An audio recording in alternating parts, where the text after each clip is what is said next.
Bonjour mes chers élèves, j'espère que vous allez bien et que vous êtes prêts à commencer votre leçon. Aujourd'hui, nous allons faire une leçon d'oral, le théâtre. On va voir le théâtre. Alors, vendredi 8 mai 2020, nous avons le théâtre. Je découvre ce qu'est le théâtre. Ce mot-là, qu'est-ce que ça veut dire? C'est quoi le mot théâtre? Alors, le théâtre, c'est un moyen ou un lieu de divertissement, mais aussi un moyen d'éducation morale. Quand on va au théâtre, c'est pour se divertir, d'accord? Pour changer de temps, et pour passer aussi le temps. C'est un passe-temps très intéressant. Le théâtre a pour but principal de divertir le public, de le détourner momentanément de ce qui l'occupe. On a des travaux, on est occupé tout le temps, alors on va au théâtre pour se divertir. Alors, quand on parle du théâtre, on voit ces deux masques-là. Le premier, regardez-le, il est content, il rit. Le deuxième, il n'est pas à l'aise, il est furieux, ou bien il pleure. Donc c'est ça le théâtre. D'accord? C'est ça le théâtre. On peut parler de divertissement, comme on peut parler d'une histoire triste. Alors là, c'est une pièce de théâtre. Une pièce de théâtre. Vous avez là les chaises, où les gens s'assoient, et là vous avez la scène, avec un rideau qui se ferme et s'ouvre. Bien, maintenant, regardez ici. Là, nous avons là des personnages sur scène. Des personnages en train de jouer sur scène. Voilà. Des personnages qui jouent devant le public. Là, nous avons une affiche de théâtre. Une affiche où on vous montre qu'est-ce qui va se passer. Là, nous avons par exemple une pièce, le fils du comique. Le fils du comique. D'accord? De Pierre Palmade. Donc là, c'est une affiche. Si je veux par exemple aller au théâtre, je vais d'abord voir qu'est-ce qu'il y a sur les affiches. Qu'est-ce qu'il y a? Là, nous avons genre de pièce théâtrale, Antigone, et nous avons l'Avare. L'Avare, c'est une comédie de Molière. Là, c'est juste d'exemple, c'est tout. Alors, le théâtre est avant tout un spectacle dans lequel des acteurs donnent vie aux personnages et agissent devant un public. Donc, le théâtre est avant tout un spectacle dans lequel des acteurs donnent vie aux personnages. Donc, les acteurs jouent des rôles des personnages et agissent devant un public, d'accord, devant des spectateurs. Le théâtre est à la fois un texte lu, mais aussi un art représenté sur scène et qui est vu par un spectateur. Donc c'est un texte lu, mais aussi un art. Ah bien sûr, il faut être un artiste. D'accord? Il faut être un vrai artiste pour représenter ce texte devant les gens. Une pièce de théâtre est destinée à être jouée par des acteurs sur scène dans un temps limité. Une pièce de théâtre est destinée à être jouée par des acteurs sur scène dans un temps limité. D'accord? Chaque pièce, bien sûr, a un temps limité. 1 heure ou bien 2, parfois 20 minutes. Alors, différents genres théâtraux. Là, nous avons les différents genres. Nous avons la tragédie. Donc, on présente une pièce, la tragédie. La tragédie, c'est une pièce qui finit mal. D'accord? C'est une tragédie, c'est une pièce qui finit mal. Par exemple, il y a un mort à la fin de la pièce. La comédie, c'est le contraire. La comédie, c'est le contraire. Quand il y a une comédie, on s'amuse très très bien, on rigole, d'accord? Le drame. Le drame, c'est un mélange entre les deux. Le drame, c'est un mélange entre les deux. Le théâtre de boulevard. Le théâtre de boulevard. C'est un genre théâtral du XVIIIe siècle consacré uniquement au divertissement, pour divertir les gens, d'accord? Pour les faire rire, pour les faire oublier le quotidien. Les spectateurs se tenaient à un lieu qui s'appelait boulevard du Temple de Paris. C'est pour ça qu'on a appelé le boulevard. D'accord? D'où le nom de boulevard. Le vaudeville. Le vaudeville, c'est une comédie légère. D'accord? Le vaudeville se base sur le quiproquo. On va voir ce que c'est le quiproquo, on va le voir. D'accord? Sur une comique de situation. D'accord? Sur un comique de situation. On peut par exemple créer une situation et faire rire les gens. Le drame bourgeois. Le drame bourgeois, c'est un intermédiaire entre la comédie et la tragédie. Le drame bourgeois, entre la comédie et la tragédie. D'accord? Il est aussi né au XVIIIe siècle. Il met en scène des personnages de la classe bourgeoise. De la classe bourgeoise.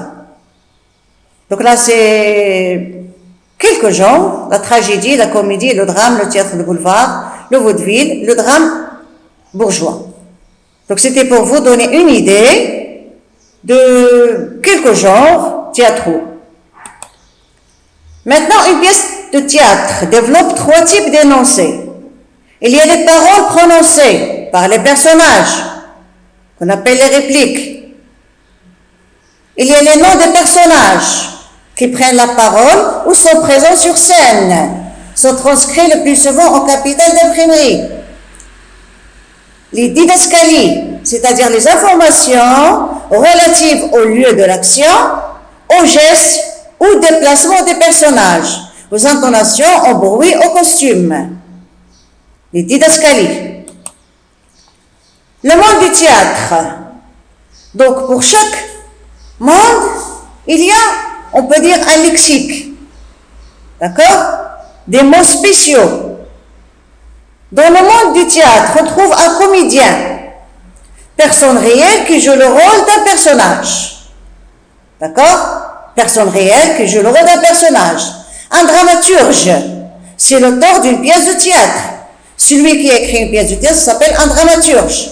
Un metteur en scène, personne réelle qui crée un spectacle à partir d'un texte théâtral. Réplique et didascalie. Le texte théâtral. Nous avons un acte. C'est une partie majeure d'une pièce, une partie de la pièce. D'accord? Dans une pièce, il y a plusieurs actes. Exemple, le médecin malgré lui est une pièce en 3 actes. Le médecin malgré lui, c'est une pièce théâtrale en 3 actes. Un aparté. Parole prononcée à l'écart des autres personnages sur scène, mais destinée au public. Parole prononcée à l'écart des autres personnages sur scène, mais destinée au public. Une didascalie. Indication scénique donnée par l'auteur sur le décor, les déplacements, les gestes, les mimiques et les sentiments des personnages. Un dialogue. Parole qui change de personnage. Un monologue, texte dit par un personnage seul sur scène. Une réplique, ensemble des phrases que dit un personnage avant que le suivant ne prenne la parole. Une scène, espace où se joue une pièce de théâtre. Une tirade, longue réplique d'un personnage. Longue réplique d'un personnage. Les éléments constitutifs d'une pièce. Les éléments constitutifs d'une pièce. L'intrigue. Action principale, problème à résoudre. La scène d'exposition. Première scène d'une pièce qui présente le lieu, les personnages et l'intrigue. Un coup de théâtre. Changement inattendu dans l'action. Un quiproquo. Malentendu. Un personnage va prendre un élément ou un personnage pour un autre. 2 genres de théâtre comique. La comédie, elle fait rire rire ou sourire par la situation des personnages, leur caractère, leur comportement et son dénouement est heureux. Donc la comédie, elle a une fin heureuse. La farce, courte pièce qui fait rire à partir de situations cocasses où les personnages sont ridiculisés. Ce sont genre de théâtre comique. Les différentes manières de faire rire. Comment peut-on faire rire les gens? On peut jouer ou créer des situations comiques, de gestes, coups de bâton, chutes, grimaces, des mots accents, ou bien jeux de mots. D'accord? Une personne peut parler, elle a un accent par exemple qui fait rire, alors tout le monde peut rire. Des situations, des quiproquos. D'accord? Le caractère, personnage stupide, prétentieux. On parle aussi du comique de répétition, situation répétée plusieurs fois, qui fait rire tout le monde. Là maintenant, regardez ici, nous avons là une partie d'une pièce. On a l'acte 2. Ça veut dire l'acte 2. Ça veut dire que l'acte désigne une partie de la pièce. On a joué l'acte 1, maintenant c'est l'acte 2. Scène 1. Les scènes sont numérotées, les personnages présents sont nommés, les lieux peuvent aussi être précisés. D'accord? Là, nous avons des phrases, regardez comment elles sont écrites. Elles sont écrites en italique. Les phrases en italique précisent la situation et les attitudes des personnages. Ce sont des didascalies, Ces indications servent à la mise en scène. Là, nous avons guillemets, nous avons pas de langue. Les noms des personnages au début de chaque réplique indiquent qui parle. Là, la personne qui parle ici, regardez ce qu'elle dit. L'ensemble des paroles citées par une personne est une réplique. Donc tout ça, ça fait partie du théâtre. Là, nous avons un personnage sur scène, le metteur en scène qui donne des indications, des recommandations, comment tu vas faire, qu'est-ce que tu dois faire. D'accord? Donc le théâtre, c'est pour se divertir. Il y a des gens qui jouent pour nous faire plaisir. D'accord? Alors là, regardez ici. Vous avez une idée du théâtre. D'accord? On a vu des mots qui se rapportent au théâtre. Alors, sur 2 copies là, vous avez un lexique relatif au théâtre. D'accord? Là, ce sont des exercices que vous allez faire sur vos cahiers de maison. D'accord? Pour ici, lexique le théâtre, vous avez les suffixes. On va faire aussi un rappel des leçons que vous avez prises. Complète le tableau. Vous avez le verbe applaudir, je trouve le nom. Le nom répétition, je trouve le verbe. Le verbe représenter, je trouve le nom. Le nom, la mise en scène, je trouve le verbe. La mémorisation, écrit le nom de chaque métier en face de sa définition.